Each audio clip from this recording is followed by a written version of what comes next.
Yo, what is going on, guys? Toucho322 here, back, and today, guys, I'm bringing you yet another ASL video. And fans and coaches of the ASL, if you could leave a like and subscribe down below, that would be awesome. And today we have playoff implications for Week 10 of the ASL, talking about who is going to make playoffs, who's out of playoffs, and just the scenarios that are needed to get in. And as you can tell, I don't have Susie today with me. He's been really busy as school's starting to start up. A lot of us are having much more busier lives, so as you could probably tell, the YouTube videos on the ASL channel have not been as frequent, but we will do the best we can as always. So without further ado, let's hop into playoff implications Week 10. And for the first team here, we have the St. Louis Swablues. They are 1-9 with a -30 differential after losing 2-0 to Laurie, which Malone played relatively well in that game. Just one misplay that cost him the match, which technically wasn't even a misplay, considering that he clicked cancel, but it didn't register apparently. But anyways, that eliminates Malone from playoff contention. I'm pretty sure he was eliminated last week. I'm not really sure. It's been a while since I've recorded one of these because it's been 2 weeks. It didn't go up last week because Malone and Susie never could do it. Anyways, Malone is eliminated from playoffs. Not really much to say. I mean, I feel like Malone, whether he won this game or not, it was way too slim of a chance to get into playoffs, because he would have had to win out, and so many different things would have had to happen. It would have been very, very interesting if Malone actually made it in. But he made a lot of changes to his team, which I thought his team was better before. But yeah. By the time he made all those transactions, he was basically already almost out of playoffs. So there's not really much he could have done. So Malone, basically, look at your Pokemon, say, alright, I want to use these sets. Just use some creative sets, because your season in terms of playoffs, or your ASL Season 3 run is going to be over in 3 games if you don't want to count the consolation bracket. Next up, we have the Royale Gardevoir, which were eliminated this week. The match against Ghost, the loser was eliminated from playoffs. Ghost did win that in a 2-0 fashion. And Gustavo actually had a chance to make playoffs. As you can see, he lost 3 in a row. If he would have turned those all into W's, he would be in the thick of the playoff race. But he ended up losing those 3, putting him at 2-8, eliminating him from playoffs with a negative 22 differential. Yeah, I think Gustavo misplayed a little bit in that game against Ghost, but Darmanitan just really destroyed his team. So, yeah, the Royale Gardevoir, like I said about Malone, look at your Pokemon, say, I want to use these sets, and just have fun with your team. Of course, consolation bracket is a thing, but, yeah, the Royale Gardevoir are eliminated from playoffs and are 3 games back. And then we have the Nightmare Nidoking, which lost a 1-0 to me, Hutch, coach of the Portland Timbers. Very good prep on Anarez in that match, but him losing did eliminate him from playoffs, making him 2-8 with a -20. And again, goes same for everything. And you'll notice that I'm not going to take as much time on the teams that are eliminated, because this is playoff implications. And they're eliminated, so there's nothing to implicate, you know. But yeah, Anaria, you had a good season, but yeah, that'll be it, except for the consolation bracket. Then we start getting into the implications. Next up, number 11th, we have Keldeo Hub Resolutes, coached by Ghost, with a -9 differential at 3-7. They did pick up a W over Gustavo, and as you can see, if Ghost would have turned those 2 losses into W's, which, excuse me, I think he should have beat Rocker, he would be in a much better spot right now. But either way, Ghost still has a chance. Let me pull up the standings over here. So Ghost still has a chance. Basically, he has to win out. That's basically it. If he loses one game, he's automatically eliminated. He has to make sure that he has to win out, and a bunch of people have to go 6 and 7 or lower. Those bunch of people consist of Laurie, Static, Demaster, Susie, and Anderson, and even Rocker. Those people need to be 6 and 7 or below. You have to beat out 2 of those, or you have to beat out 4 of those people. Or no, you have to beat out 5 of them to make playoffs, because the best seed that he can get at this point in time is a 5 seed. But a lot of things have to happen. He has to hope that a lot of the 5 and 5 teams, the 4 and 6, any team that has a better record than him that doesn't already have 7 wins, he has to hope that they lose. So basically, he has to be in the very top part. Basically, Ghost, all you can do is win out. If you lose one game, you're done. You have to win out and hope that a lot of 5 and 5 teams or 6 and 4 teams like that lose. That's basically all I can say for that. Next up, we have the Florida Floatsels, coached by Rocker, 4 and 6 with a -14 differential. Okay, so Rocker. This may sound weird, but I actually give Ghost a better shot at making playoffs than you, simply because his schedule was a little bit easier, I think. Let's look back on this. Yeah, his schedule was a little bit easier, plus he has a much better differential. Like, Rocker, your journey to the playoffs is going to be really, really difficult just because your differential is so low.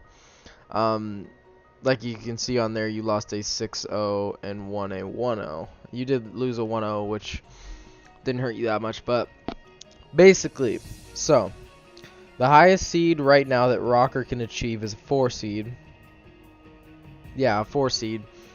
Basically, what Rocker needs to have happen is you want to win out. Winning out gives you the best odds, and I think you actually have to win out. Ghost is like really iffy. I don't even think it's possible. I don't really know. But if you win out, you have a chance. If you win out, I think you can get a 6 seed. You just have to hope like all those teams that I named off for Ghost stay in 6 and 7, because it's going to be much more difficult for you because you have such a low differential. So you have to hope that they stay in 6 and 7 or have a really low differential as well. So basically, get big wins, and you have to keep winning. Since your differential is so low, if you lose one game, I think you're almost out. Just because you would have to repetitively 6-0 Susie and Static, which seems kind of unlikely. So the Florida Floats will still have a chance, but that's what it's looking like. All right, next up, my colleague Susie, coach of the Utah Hoots, 5 and 5 with a -5 differential. So basically, you have to win. No, you don't have to win out. You don't have to win out. You could go 7 and 6 and still get in. Which 7 and 6 is definitely doable since you play 2 lower tier teams. But basically you got to do better. You have to have a better end season than Static, Demaster, and Anderson. As long as you play your last 3 games better than those 4, or better than those 4. 3. What am I saying? Yeah, 3. If you have your last 3 games played better than Static, Demaster, and Anderson while maintaining a good differential, I definitely see you making it in. Now, if you go 3-0 and if you go 3-0, I definitely see you making in. I see 8 wins making it in. If you go 7 and 6, it's going to be a little bit iffier. Basically, you just have to have a better end stretch than Static, Demaster, and Anderson. So that's basically what you need to do to make the playoffs. Next up is Static, Coach of the Intermelodic. And Static 5-5. Same thing with Susie. Basically, your road's a little bit easier since you have a much better differential. Your differential is pretty proportional to your record. So basically, as long as you can keep up, it's basically the same thing as Susie. You just have to play a better 3-game stretch than Anderson, Demaster, and Susie. It's basically the same thing. It's you four that have to play better than one another to make it in. And of course, if Laurie drops down and loses some games, then that opens up more opportunity for these teams to get in. But Static, you're playing very well as of late, picking up a 4-0 and a 2-0. And you're kind of on a hot streak and have a relatively easy schedule going from here on out. With that good differential, that's definitely going to help. So, yeah. Next up, we have the Denver Nummels, coached by Demaster. And the Denver Nummels are in a better place than the Intermelodic, having 4 more differential points. So, Demaster, as long as you can snap that little losing streak, you're going to have to beat some tougher teams like Laurie and Anderson. But, yeah, it's basically you just got to play better than them. You got to play better than them. You have a really good differential for 5-5. So, yeah, it's basically really repetitive on these ones.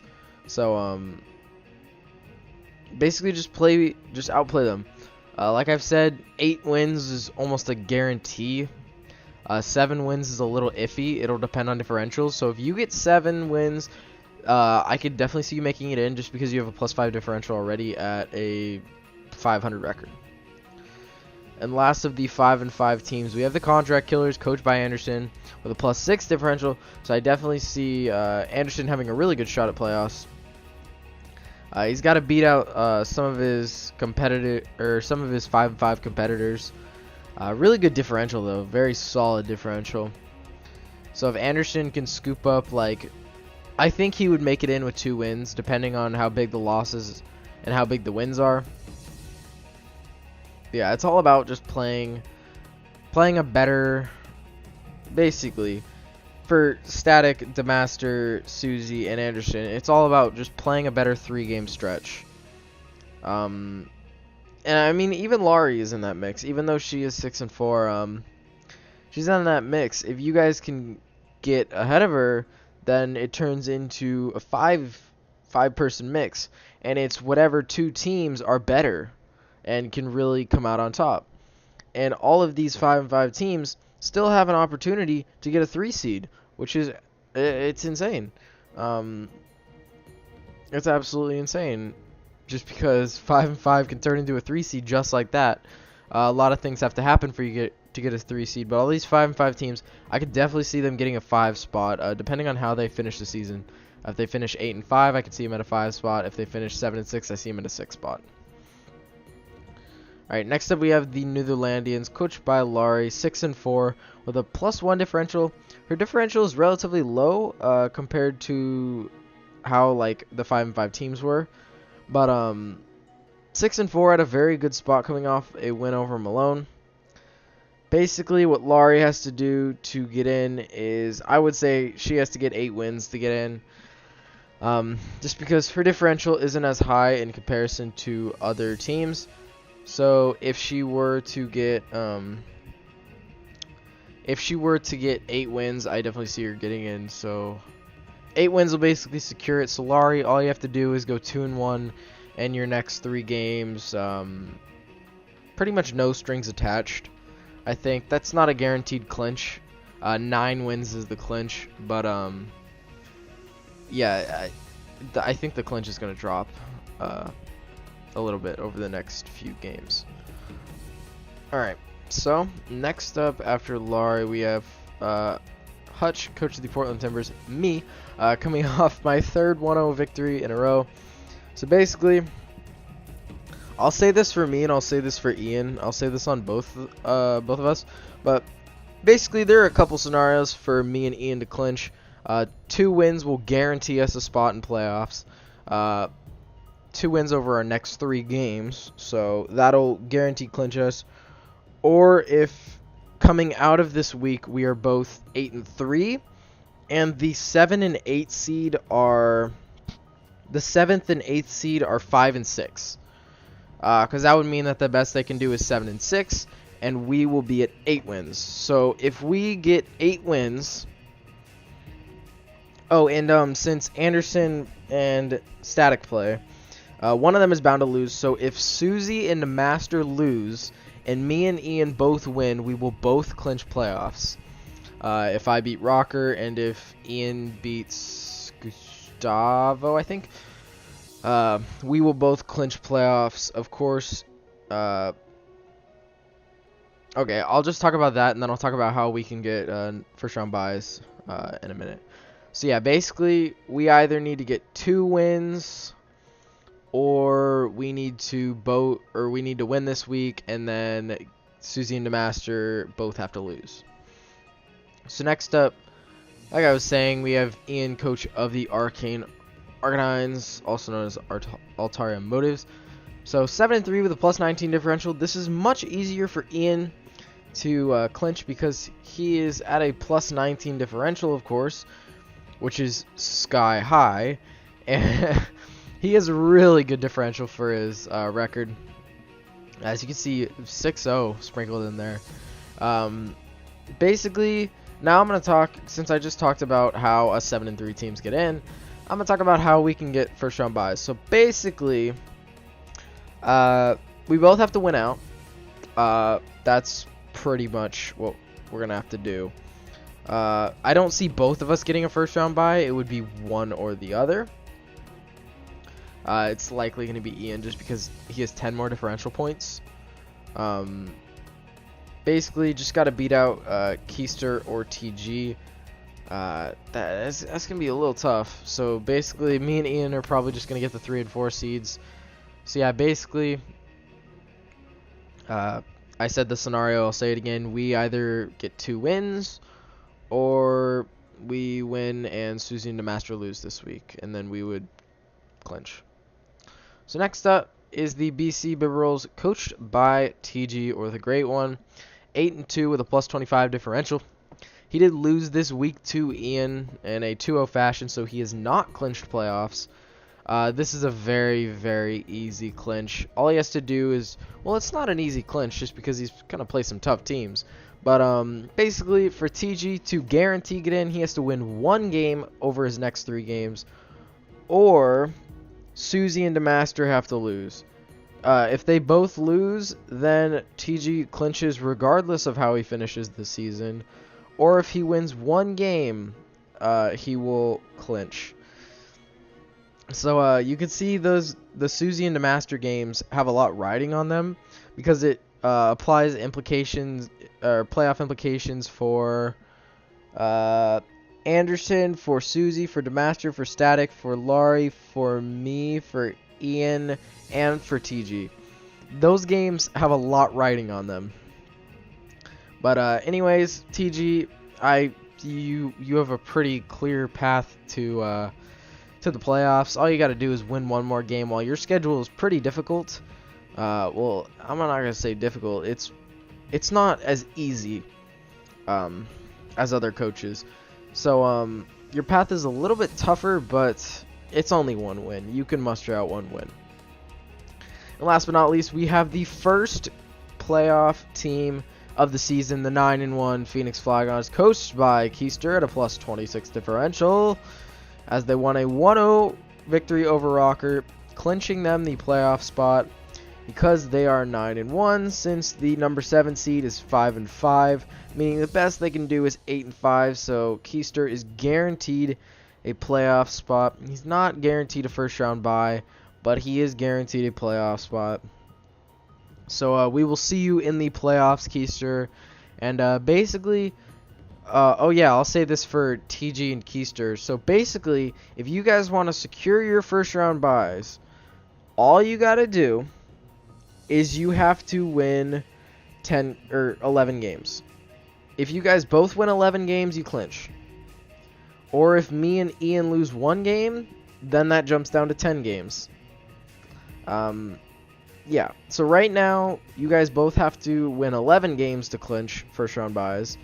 If me and Ian lose 1 game, then it's 10, and so on and so forth. So anyways, that is all the teams. Let me go ahead and go right over to the playoff picture. This is straight from the standings on the dock. If you guys did not see what the clinching meant, the X means out of playoffs, Y means you clinched a playoff berth, and Z means you clinched the first round bye. So that is what the standings look like for week 10 of the ASL, and thank you guys all for watching Playoff Implications. I'm sorry that Susie was not able to make it, but we really gotta just get this video up, and I hope you guys enjoyed. I hope I went in depth enough for each coach to tell you guys what each coach needs to do to get into playoffs, and I hope I explained that to the coach themselves well enough so they know what they need to do to get a playoff spot. But anyways, thank you guys all for watching, and please leave a like and subscribe down below. Check out the playlist down below in the description, and we will see you guys in the next video. Goodbye.